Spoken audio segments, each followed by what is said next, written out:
আসসালামু আলাইকুম রহমতুল্লাহ। আন্দোলন বন্ধ করার জন্য আয়াতুল্লাহ খামেনি যে নৃশংসতা, যে বর্বরতা, যে হত্যাকাণ্ড চালিয়েছিল, তখন থেকেই আমি বুঝেছি যে ইরান আজ যাই হোক কোনো মুসলিম কান্ট্রি হতে পারে না। সত্যিকার মুসলিম কান্ট্রি এতটা নির্মম, বর্বর, এতটা অত্যাচারী হতে পারে না। যাই হোক, সেই সময় থেকে অত্যাচার শুরু করেছে। ইরানের কারাগারে নিজেদের ঠোঁট সেলাই করে অনশন করেছে ১,৫০০ বন্দী, নিজেদের ঠোঁট সেলাই করে। ইরানের সবচেয়ে বড় কারাগারে মৃত্যুদণ্ড কার্যকরের হার আশঙ্কাজনকভাবে বৃদ্ধির প্রতিবাদে গণ অনশন শুরু করেছেন অন্তত ১,৫০০ বন্দী। এমনকি অভিনব ও মর্মান্তিক প্রতিবাদ হিসেবে নিজেদের ঠোঁট সেলাই করে ফেলেছেন অনেক কয়েদি।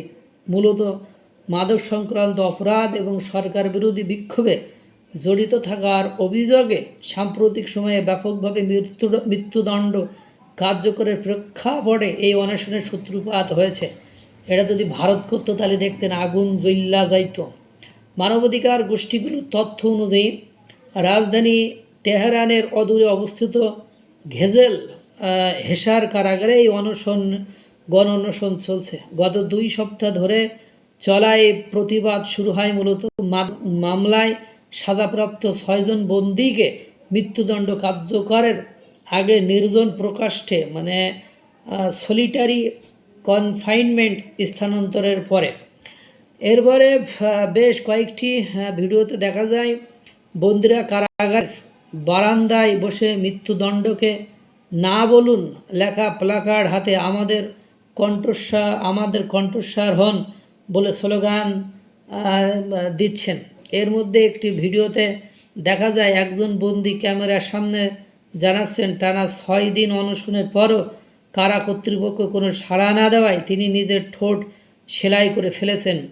এরপর অন্য এক বন্দীকে সুই সুতা দিয়ে ওই ব্যক্তির ঠোঁট সেলাই করে দিতে দেখা যায়। আরেকটি ভিডিওতে একই বন্দী অসুস্থ হয়ে পড়া কয়েদিদের জন্য জরুরি চিকিৎসা সহায়তার আকুতি জানান তিনি। অভিযোগ করেন কারা প্রহরীরা ছেলের দরজা খুলছেন না, যার ফলে মুমূর্ষুদের কারাগারে চিকিৎসা কেন্দ্রে নেওয়া সম্ভব হচ্ছে না। চলতি বছর যুক্তরাষ্ট্রের সঙ্গে যুদ্ধ পরিস্থিতির মধ্যে ইরানে মৃত্যুদণ্ড কার্যকরের হার ব্যাপকভাবে বেড়েছে। এর প্রতিবাদে ২০২৪ সালে জানুয়ারি মাস থেকে বন্দীদের নেতৃত্বে শুরু হওয়া মৃত্যুদণ্ড বিরোধী প্রচারণায় সর্বশেষ ধাপ এই অনশন।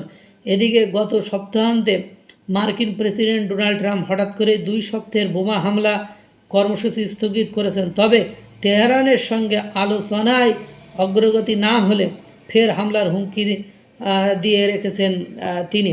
তেহরানের একটি সূত্রের দাবি, যখনই যুদ্ধ পরিস্থিতির কিছুটা অবসান ঘটে বা নজর সরে যায় তখনই কর্তৃপক্ষের নিষ্ঠুরতা বেড়ে যায়। সূত্রটি জানায়, মার্কিন ইরান যুদ্ধবিরতি চুক্তির দিন অর্থাৎ গত ৬ই এপ্রিল একজনের মৃত্যুদণ্ড কার্যকর করা হয়েছে। নরওয়ে ভিত্তিক মানবাধিকার সংস্থা ইরান হিউম্যান রাইটস এর তথ্য মতে চলতি বছর দেশটিতে অন্তত ৪২০ জনের মৃত্যুদণ্ড কার্যকর করা হয়েছে এবং আরও শত শত মানুষ মৃত্যুদণ্ডের প্রহর গুনছেন। সংখ্যাটি বলছে এসব দণ্ডের বেশিরভাগ দেওয়া হয়েছে মাদক সংক্রান্ত মামলায়। রাজনৈতিক বন্দী ও বিক্ষোভকারীদের মৃত্যুদণ্ড ব্যাপক হারে বেড়েছে। গত মঙ্গলবারে সরকার বিরোধী বিক্ষোভ চলাকালে ২ পুলিশ সদস্যকে হত্যার দায়ে ঈশ্বরের বিরুদ্ধে যুদ্ধ করার অভিযোগে ২ ব্যক্তির ফাঁসি কার্যকর করা হয়েছে। এ নিয়ে চলতি বছর জানুয়ারি মাসের বিক্ষোভের সঙ্গে জড়িত অন্তত ২৬ জনের মৃত্যুদণ্ড কার্যকর হলো। IHRNGO এর পরিচালক মাহমুদ আমিরি মোকাদ্দাম জানান, মাদক মামলায় মৃত্যুদণ্ড প্রাপ্তরা অত্যন্ত প্রান্তিক এবং তাদের কথা বলার কেউ নেই। তিনি বলেন, শুধু গত বছরই মাদকের অভিযোগে অন্তত ৭৯৫ জনকে ফাঁসি দেওয়া হয়েছে। অথচ তাদের বাঁচাতে আন্তর্জাতিক বা স্থানীয় পর্যায়ে কোনো জোরালো পদক্ষেপ দেখা যায়নি। ঘেজেল হেসার কারাগারের বন্দীরা এই প্রতিবাদের মাধ্যমে নিজেদের জীবন চরম ঝুঁকিতে ফেলেছেন। তারা জানেন যে কোনো সময় তাদের ফাঁসি হতে পারে, তবু আন্তর্জাতিক মহলের দৃষ্টি আকর্ষণের আশায় তারা এই পথ বেছে নিয়েছেন। আমিরি মোগাদ্দাম আরও জানান, মাদকের দায়ে মৃত্যুদণ্ডের কোনো যৌক্তিক বা ধর্মীয় ভিত্তি নেই। এসব বন্দীদের বেশিরভাগই অত্যন্ত দরিদ্র এবং সামান্য টাকার বিনিময়ে কুরিয়ার হিসাবে কাজ করতেন। অনেকেই কেবল নির্যাতনের মাধ্যমে আদায় করা স্বীকারোক্তির ভিত্তিতে সাজা দেওয়া হয়েছে। আন্তর্জাতিক মানবাধিকার সংস্থা অ্যামনেস্টি ইন্টারন্যাশনাল জানিয়েছে, জাতীয় নিরাপত্তা ও মাদক সংক্রান্ত মামলার বিচার করা বিপ্লবী আদালতগুলোর কোনো স্বাধীনতা নেই। এসব আদালত চরম অবিচারমূলক বিচার প্রক্রিয়ার মাধ্যমে মৃত্যুদণ্ডের মতো কঠোর সাজা দিয়ে থাকেন। ইরানি অধিকার কর্মীদের আইনি সহায়তা কেন্দ্র দাদবান এর আইনজীবী মঈন খাজায়েলি বলেন, অনেক ক্ষেত্রে আসামির আইনজীবী বা আত্মপক্ষ সমর্থনের কোনো সুযোগ পান না। জাতিগত সংখ্যালঘু এবং দরিদ্রদের বিরুদ্ধে মিথ্যা অভিযোগ সাধারণ নজিরও রয়েছে, যা মানবাধিকার ও খোদ ইরানের আইনেরও পরিপন্থী।